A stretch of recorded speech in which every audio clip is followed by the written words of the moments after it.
Well, hello. So I'm introducing the build on this particular instrument. And in just a little bit, I'll show a video of this taken apart and how it was put together and what the process was. And in there, I explained that it's an old project that I had kind of neglected and came back to much later. And I don't know if you, well, maybe you can see in here it says round to it, T-U-I-T. I call it that because I'm an idiot. But I always said if I got around to it, I would play the guitar more. And so this is a to it and it's round. Um, so there's the pun. But it actually is just a poor man's resonator guitar. That's all it is. And you can make it out of any kind of box, you know. And in the next clip, I'll mention the video, the evolution of a cigar box guitar.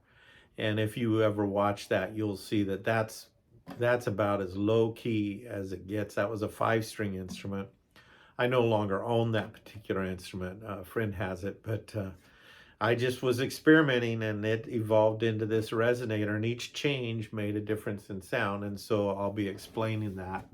But this is what the final product looks like. And it's, of course, got a long neck. If you were to describe it, it would be a pretty ugly friend, short, round body, long neck, and 6 ears. But that's what we've got, and the next clip will explain it, and then after that, I'll play it so we can hear what it sounds like. So I'm working on this instrument. I started a while back. Kind of based, if you watch the video on evolution of a cigar box guitar, it's based on that concept where I experiment with some old pieces and springs and see if I can get an acoustic sound and reverb, and it worked, and it was great. Well, in the process of instrument buildings, I also built the American lute. It's a 10-string banjo style octavated tuning acoustic instrument, and I was making a round acoustic piece that would fit in my banjo case, which I did, and that's a different video. But my first attempt at making that round piece was too big. The circle was too big, and all I had was the frame. And I kept it thinking someday I'll use it. Well, I did. I put a plywood back on it, some bendy ply for sides and some veneer. Even put a little binding in because I had some left over. Put a face on it, and it's got a pick guard. There's kind of a football shaped kick plate that goes over this, and a resonator goes inside, which I'm getting ready to put together, but I thought I'd show you the guts of it before I put it together, and then I'll have to put the strings on it and adjust the height of the bridge is about all I have left to do once I put it together, and then we'll be playing it, and at that point, some point after that, I'll finish this video. But you can see this is the frame inside here where the metal resonator, which is my old camping pot. I actually have taken this on backpacking trips and bike trips, and this was my cook pot out in the forest, and I had to scrape the black, clean all the black off of it because I cooked over an open fire with it and everything else, and that was it. We even washed the rice dish out of it and all that.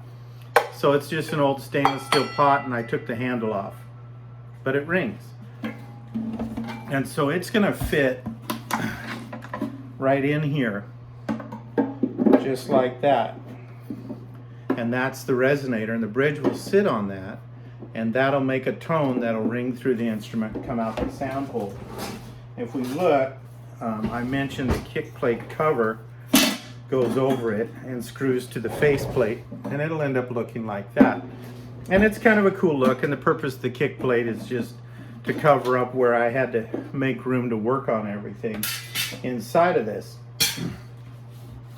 So that in and of itself gives it a certain ring and reverb sound. But then, if you think of it's more of a new technology when I was young, but the old-fashioned spring reverb, and I had an amp with that, and inside the amp it was a long tin box, long stainless box with some big springs in it that vibrated, and it created reverb electronically. So hey, does that work acoustically? Well, yes it does. And so I put a little triangle spring in there in the bass, and a couple springs here, a smaller one for treble and a larger one for the bass notes.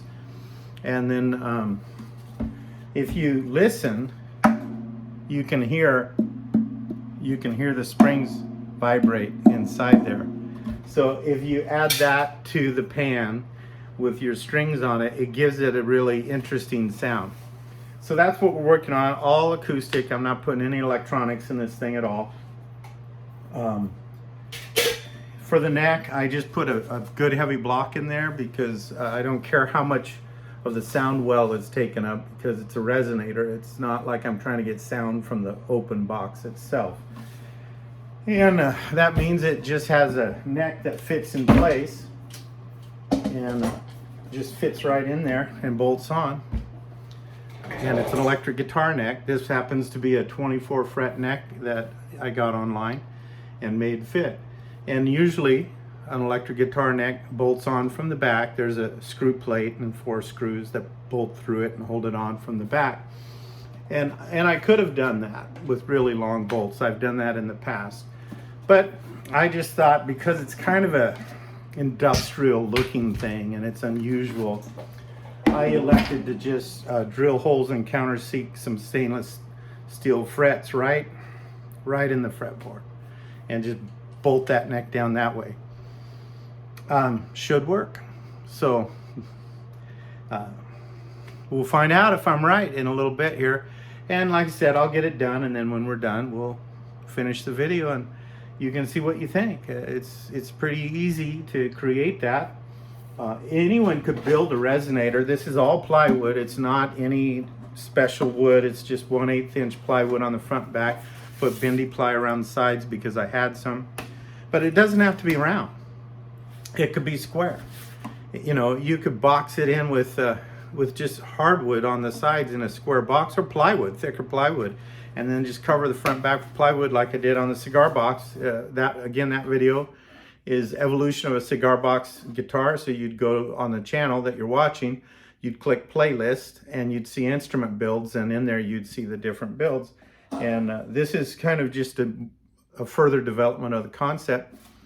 And I'm going to stop now because I'm anxious to get it together and start fine-tuning it and get the bridge adjusted and get everything set for playability. And then once I play it, I'll probably get distracted by playing it and I won't get back to this video for a few days. But we'll see what kind of fun we have. So for this illustration, for the sound, I'm just going to do a little tune I made up that I call the Hummingbird Song. I'm actually just doing an abridged version of that tune. At some point I'll upload the whole shebang when I feel like it, but it was just something I threw together because I think of my wife as a hummingbird sometimes, and then I was watching some hummingbirds out the window and it all just kind of happened. But I just want us to get to hear the poor man's resonator, my round to it.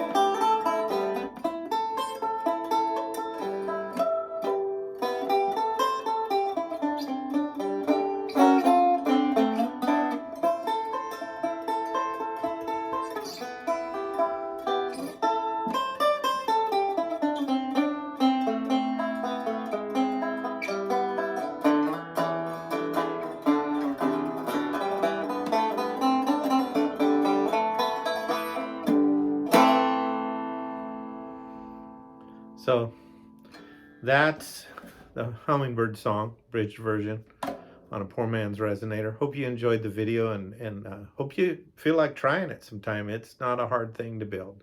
So Lord bless you and keep you, and see you again.